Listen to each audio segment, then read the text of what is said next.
My name is Emily, a 25-year-old with a life many would envy. My career in marketing had taken off faster than I'd dared to dream, and I was surrounded by a group of friends who were more like family. But for all my success, my love life was a series of unremarkable dates and fleeting connections. That was until a regular evening turned into something out of a storybook. It was a casual dinner with friends at a new restaurant, Savory Secrets. The place had a buzz about it, a mix of modern chic and cozy comfort. I was there with Sarah, my college roommate turned confidant, and Mike, the friend who always had my back. We were celebrating my latest promotion, and I remember feeling a mix of pride and excitement. "Emily, you seriously need to take a break and enjoy yourself. You've earned it," Sarah said, raising her glass in a toast. Mike chimed in. "Yeah, maybe you'll even meet someone interesting tonight. This place is swarming with potential." I laughed it off, focusing more on the intriguing menu. That's when Mark, the chef, approached our table. He was charismatic, with an easy smile and an apron that told stories of his culinary battles. "Evening, folks. I'm Mark, the head chef. I couldn't help but overhear it's a special occasion. Mind if I recommend something off-menu? It's a creation I'm particularly proud of." His confidence was intriguing. "Sure, why not? Surprise us," I replied, intrigued by this unexpected interaction. As Mark walked away, Sarah nudged me. "He's definitely interesting, right?" I brushed off her suggestion, focusing instead on the ambiance and the laughter of my friends. But I couldn't deny there was something about Mark that caught my attention. When the dishes arrived, they were a work of art. The flavors were complex and delightful, a perfect balance of innovation and comfort. Mark returned to check on us, and we struck up a conversation. He spoke about his journey as a chef, his dreams, and his passion for food. It was captivating to see someone so dedicated to their craft. "You really have a talent for this," I found myself saying. "This dish is amazing." Mark's eyes lit up with genuine appreciation. "Thank you, Emily. That means a lot. I hope I can cook for you again sometime." The night continued with more laughter and stories, but there was an undercurrent of something new and exciting.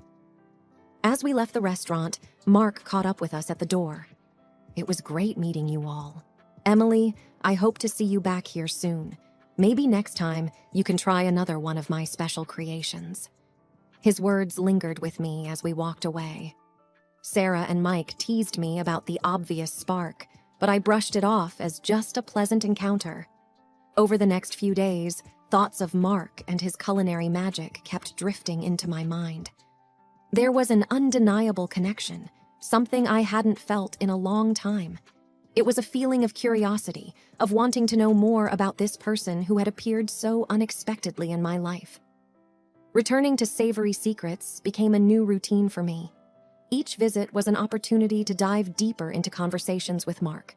Our chats moved from culinary arts to dreams, aspirations, and shared laughs. It was refreshing, easy, and before I knew it, we were seeing each other outside the restaurant. One evening, as we walked through the city park, Mark turned to me and said, "You know, Emily, I've never met anyone who gets my jokes as much as you do." I laughed. "Well, I've never met anyone who can cook as well as you do. Guess we're even." Our dates were simple but special. We'd go for long walks, try out new cafes, or sometimes just sit and talk for hours. It felt like we'd known each other for years, not just weeks. One night, sitting on his couch, sharing stories of our childhood, Mark looked at me with a seriousness I hadn't seen before. "Emily, I don't know how to say this without sounding like I'm rushing things, but I feel something strong for you. Something I haven't felt in a long time." His vulnerability struck a chord in me. "Mark, I feel the same way. It's like we found something rare and precious." The conversation that night was a turning point. We both acknowledged the deep connection we felt, and it wasn't long before we were talking about a future together. Things moved fast, and some of my friends, like Sarah, were cautious. "Emily, aren't you two moving too fast? I mean, it's great, but it's only been a couple of months," Sarah expressed her concern one day over coffee. "I know it seems quick, Sarah, but with Mark, It just feels right. I can't explain it, I replied, trying to convey the certainty I felt in my heart.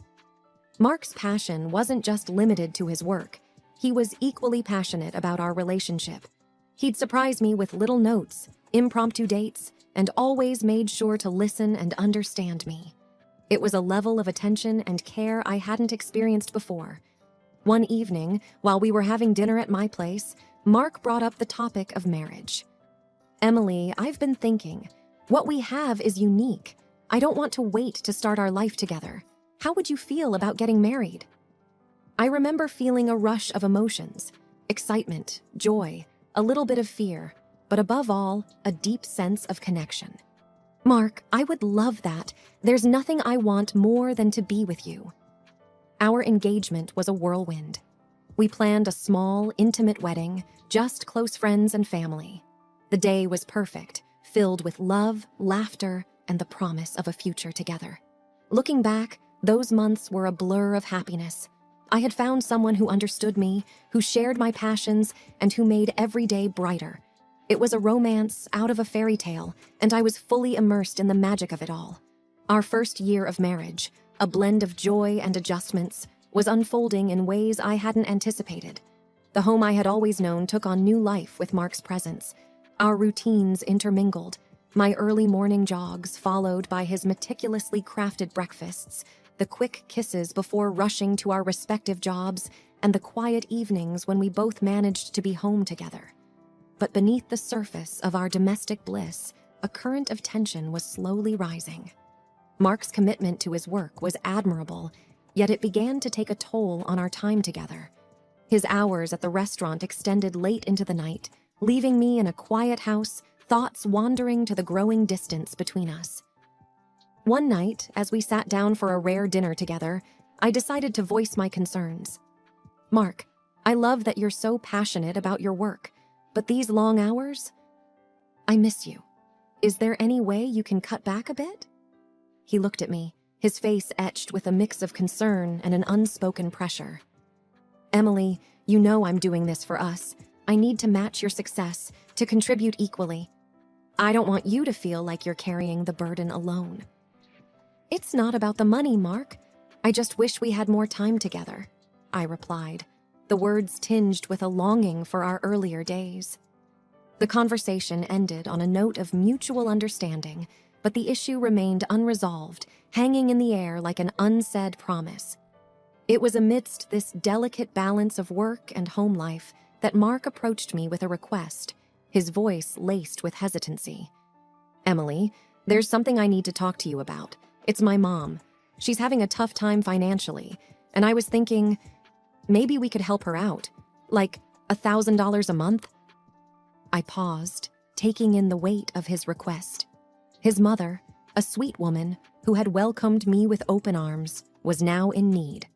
Of course we can help, Mark, I said, my decision firm. She's family, and it's important to support each other. Mark's relief was evident. Thank you, Emily. This means a lot to me, and I know it will to her as well. So, we started a new routine. Each month, I would give Mark the money, and he would send it to his mother. I didn't control this process because I trusted him completely. It was a decision made from compassion, a gesture to support someone we both cared about. Yet, even as we settled into this new arrangement, the earlier issue of Mark's work hours remained a gentle undercurrent in our daily life. He worked too much, stayed in the restaurant for a long time, and often did not answer the phone. The routine of our married life continued, with me diligently transferring money each month for Mark's mother, and Mark immersing himself ever deeper into his work at the restaurant. Despite the semblance of normalcy, an undercurrent of loneliness persisted in the wake of his prolonged absences. I kept myself busy, focusing on my career, but the solitude in our home was palpable. It was during one of these routine evenings that a call from Lily, a friend living on the other side of town, stirred a whirlpool of doubts in my mind. Emily, I've seen Mark around here quite often. He's always going to the same house with large packages in hand. It's been happening for a while now. Her words sent a chill down my spine. Are you sure it's Mark? Yes, I'm certain. It's just odd, don't you think? Lily's voice was laced with concern. That night, I confronted Mark. His arrival home was met with my anxious query. Mark, Lily says she's seen you frequently at a house on the west side. What are you doing there? For a moment, there was a flicker of alarm in Mark's eyes. Oh, that! It's nothing to worry about. Our restaurant has taken on a community project. We're helping out some elderly and needy people in that area with food and necessities. His explanation seemed plausible, yet something in the back of my mind nagged at me. But why didn't you tell me about this project? It didn't seem important. It's just part of the job, he replied casually, but I could sense a hint of discomfort. Wanting to believe him, yet unable to shake off my doubts, I pressed further. Can you show me something about this project? It just seems a bit unusual. Mark paused for a moment, then took out his phone. He scrolled through his photos and showed me a picture of himself standing next to an elderly man, both smiling at the camera. See, this is Mr. Thompson, one of the people we're helping. The photo did bring some reassurance, but the seeds of doubt had already been sown. The smile on Mark's face in the picture seemed genuine, and the elderly man looked like someone who could use the help. Yet, why did I feel like something was still amiss? That night, as I lay in bed, Mark's regular breathing beside me, I couldn't help but feel a mix of relief and lingering suspicion. The photograph had partly allayed my fears, but Lily's words echoed in my mind, and a small part of me still questioned the truth of Mark's explanation. The days following the conversation about the charity work and the photograph Mark showed me slipped by in a haze of half-hearted reassurance. I wanted to believe Mark, to trust in the life we had built together, but the seeds of doubt, once planted, refused to wither away. My uneasy peace was shattered one afternoon by an unexpected delivery. A courier van stopped in front of our house, and a young man rang the doorbell, a large box in his arms. "Package for you," he said, handing me a clipboard. Confused, I looked at the box and then at the delivery note. There must be some mistake. We didn't order this. He checked the address and the name on the note. It's all here, correct address, signed off by a Mark. It's baby supplies, diapers, baby food. I felt a chill run down my spine. Baby supplies? Yeah. You sure they're not yours? He asked, a puzzled look crossing his face. No, they're not, I replied, my voice barely a whisper.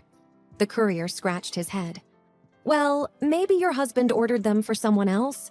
He orders similar stuff to another address quite often. His words struck me like a lightning bolt. Another address? The same one Lily had mentioned seeing Mark go to with packages? I handed the box back to the courier. There's been a mix-up. These aren't for us. The courier seemed to sense my distress. Maybe your husband just got the addresses mixed up. Happens sometimes. As he drove away, I stood there, rooted to the spot, my mind racing. The coincidence was too glaring, the implications too stark to ignore. I needed answers, and I needed them now. Determined, I went inside, grabbed my keys, and headed straight to my car. The address, the same one Lily had seen Mark visiting, was now my destination. My hands trembled on the steering wheel, each turn bringing me closer to a truth I both dreaded and needed to confront. The drive felt surreal, as if I were moving through a fog of disbelief. How could my life, which seemed so perfect, unravel so quickly? What was waiting for me at that address? I tried to brace myself for what I might find, but deep down, I knew nothing could prepare me for the reality of betrayal.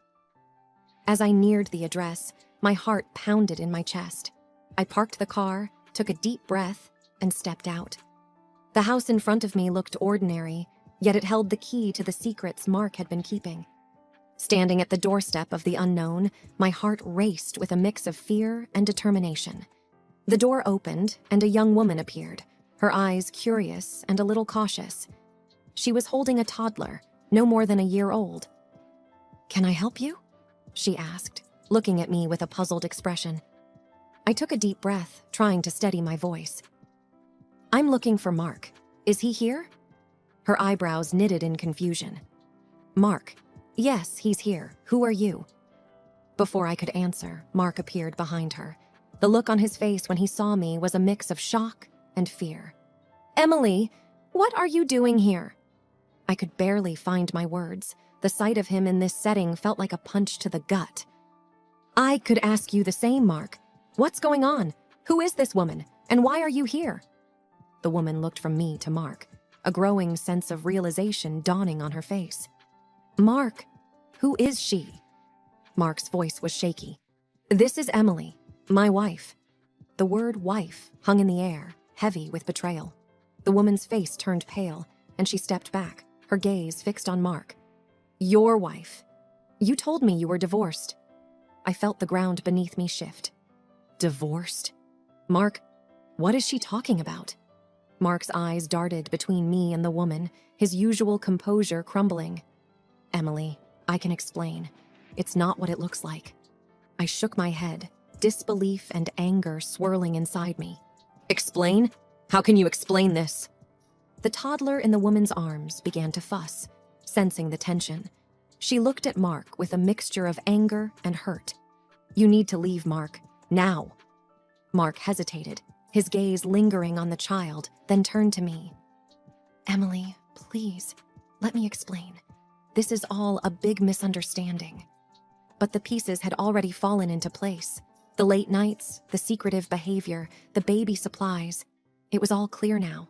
Mark had a life here, a life I knew nothing about. "Save it, Mark. There's nothing you can say," I said, my voice breaking. I turned and walked away, the sound of the closing door marking the end of the life I thought I had with Mark. The drive back home was a blur. Tears streamed down my face as the reality of Mark's betrayal sank in. He had been living a double life, and I had been oblivious, trusting him while he lied to me every day. When I got home, the house felt emptier than ever. The life I had built with Mark, the dreams we shared, everything felt tainted. I sat there, alone, trying to process the magnitude of what I had just discovered. The future I had envisioned with Mark was gone, replaced by a painful uncertainty and a deep sense of betrayal. The days following the revelation felt like walking through a fog. I moved through the motions of my daily life, but everything seemed dull and distant. The pain of Mark's betrayal was a constant ache, a reminder of the trust I had placed in him and how it had been shattered. Mark tried to reach out, his messages and calls filling up my phone, but I couldn't bring myself to answer. I needed space, time to think and to heal. The idea of facing him, of hearing his explanations, was more than I could bear. A few days later, I sat down with Sarah, my closest friend. Over cups of coffee in my now too quiet kitchen, I poured out the whole story. She listened, her face a mixture of anger and sympathy. "I can't believe he would do this to you, Emily. You deserve so much better," Sarah said, her hand reaching out to cover mine. "I just don't understand how I missed it. The signs were all there," I replied, the weight of my naivety heavy on my shoulders. "It's not your fault, Em. He lied to you. You trusted your husband, which is what anyone would do," she reassured me. Sarah's words were a small comfort, but the wound was still fresh. I knew I had to make a decision about my future, about my marriage. With Sarah's encouragement, I contacted a lawyer to discuss my options. The lawyer was sympathetic but professional, outlining the steps for a divorce and what I could expect in terms of legal proceedings.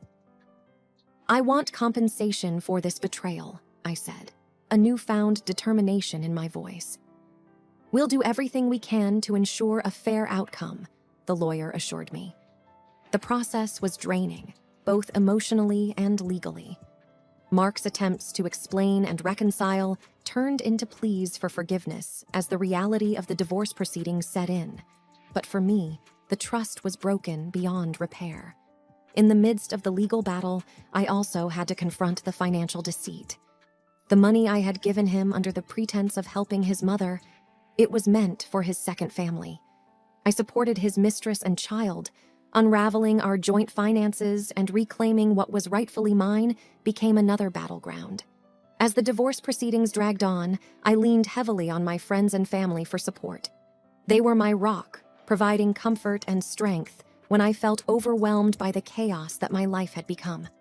Finally, the day came when the divorce was finalized. It was a bittersweet moment, the end of a chapter in my life that had started with so much promise, but ended in deception. Standing in the now empty house, I realized that this was not just an end, but also a beginning.